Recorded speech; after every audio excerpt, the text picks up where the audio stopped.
Utilisez la forme canonique pour déterminer la ou les racines du polynôme p de x égale 4x au carré plus 40x plus 280. Alors ce qu'on nous demande, c'est de déterminer les racines d'un polynôme, et ça je te rappelle, ça veut dire qu'on cherche les valeurs de la variable ici x, pour lesquelles la valeur de p sera égale à 0. Donc ça on peut l'écrire, hein. Ça veut dire qu'on cherche les valeurs x de la variable telles que p de x soit égal à 0. Ça, donc c'est les valeurs qui annulent notre polynôme, donc ce sont les solutions de l'équation p de x égale à 0. Alors on va l'écrire cette équation, du coup, c'est 4x au carré plus 40x plus 280. Et ça doit être égal à 0. Voilà, ça c'est l'équation qu'on doit réussir à résoudre. Alors ici j'ai mis un pluriel, hein, mais en fait je ne sais pas encore s'il y aura une racine ou deux racines, et peut-être qu'il n'y en aura aucune d'ailleurs. Hein. Au maximum il y en a deux, mais il se peut très bien qu'il n'y ait aussi aucune racine réelle de cette équation. Donc aucune valeur réelle de la variable x qui vérifie cette équation.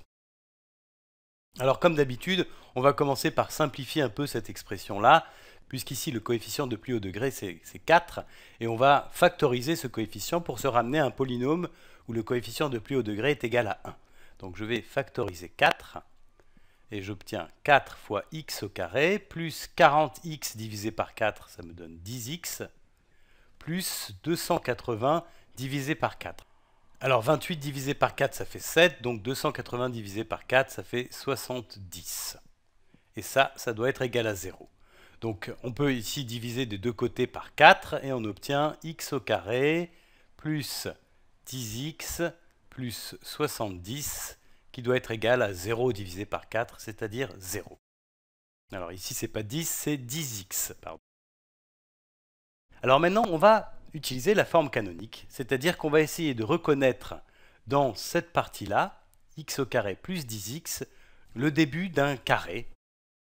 Alors, comment est-ce que ça marche, ça? Eh bien, on va se concentrer sur ce 10 qui est là, qui est le double produit. Ce nombre 10 qui est ici.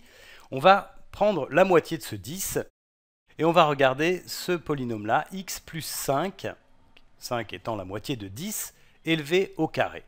Alors, x plus 5 élevé au carré, c'est x au carré plus 2 fois 5x plus 5 au carré. Et donc, c'est x au carré plus 10x plus 5 élevé au carré, c'est-à-dire 25. Voilà, ça c'est une identité remarquable, mais ce que tu peux remarquer, c'est que du coup, ce terme-là, x au carré plus 10x, on le retrouve ici. Et donc finalement, ça me donne que x au carré plus 10x, eh bien c'est x plus 5, le tout élevé au carré, moins 25. Là, j'ai simplement soustrait 25 aux deux membres de cette égalité. Alors maintenant, je peux remplacer x au carré plus 10x par cette expression-là. Et donc, j'obtiens x plus 5 élevé au carré moins 25 plus 70, qu'il ne faut pas oublier. Et ça doit être égal à 0. Voilà. J'insiste sur le fait que j'ai simplement remplacé x au carré plus 10x par cette expression-là, qui est tout à fait juste, puisque x au carré plus 10x, c'est le début de x plus 5 élevé au carré. Alors maintenant, je vais simplifier cette expression, et j'obtiens x plus 5 élevé au carré, plus 70 moins 25, alors 70 moins 20, ça fait 50, moins 5 encore, j'obtiens donc plus 45. Et tout ça doit être égal à 0. Alors, bon, ça te paraît peut-être compliqué tout ça, effectivement, on aurait pu peut-être résoudre cette équation-là d'une autre manière, en factorisant d'une autre manière, mais l'important c'est que la méthode qu'on est en train d'employer ici, en passant par la forme canonique, hein, ce qu'on appelle la forme canonique d'un polynôme, eh bien, elle marchera toujours, même quand on a un polynôme avec des coefficients très très compliqués. Voilà, donc ça c'est vraiment important. Alors on reprend là où on en est, on cherche donc les solutions de l'équation x plus 5 élevé au carré plus 45 égale à 0. Alors ici, on peut déjà examiner un petit peu cette expression. Je prends n'importe quel nombre, j'ajoute 5, je l'élève au carré, ça me donne un nombre positif. Et si j'ajoute encore 45, eh bien, je vais avoir un nombre qui sera encore plus positif, hein, qui sera de toute façon positif, donc forcément non nul. En fait, il sera forcément plus grand que 45. Ce qui veut dire que pour tout nombre réel x, cette expression-là est toujours différente de 0. Donc l'équation qui est là n'a aucune solution réelle, hein. On peut le voir aussi autrement si tu veux. Je peux écrire comme ça. Si je retranche 45 des deux côtés, j'obtiens x plus 5 élevé au carré égale 0 moins 45, c'est-à-dire moins 45. Et là, tu serais peut-être tenté de prendre la racine carrée des deux côtés, donc d'écrire que racine carrée de x plus 5 élevé au carré, ça a du sens, est égal à racine carrée de moins 45.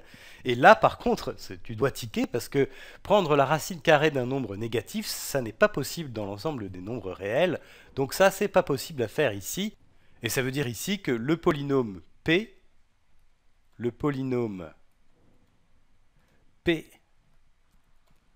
n'a pas de racine réelle. Alors, dans ce cas de figure, effectivement, cette forme canonique est extrêmement utile parce que si tu t'étais lancé dans une factorisation de ce polynôme-là, tu aurais peut-être tâtonné pendant très longtemps sans trouver de factorisation, mais ça ne t'aurait pas permis de dire que le polynôme n'a effectivement aucune racine réelle. Voilà, donc c'est vraiment très très important comme technique. Et bon, je précise aussi que je parle de racines réelles parce que tu verras plus tard dans ta carrière de mathématicien qu'il y a d'autres types de nombres qu'on appelle des nombres complexes. Et si on considère non pas des valeurs réelles de x, mais des valeurs complexes, eh bien le polynôme P, lui, il aura de toute façon deux racines complexes.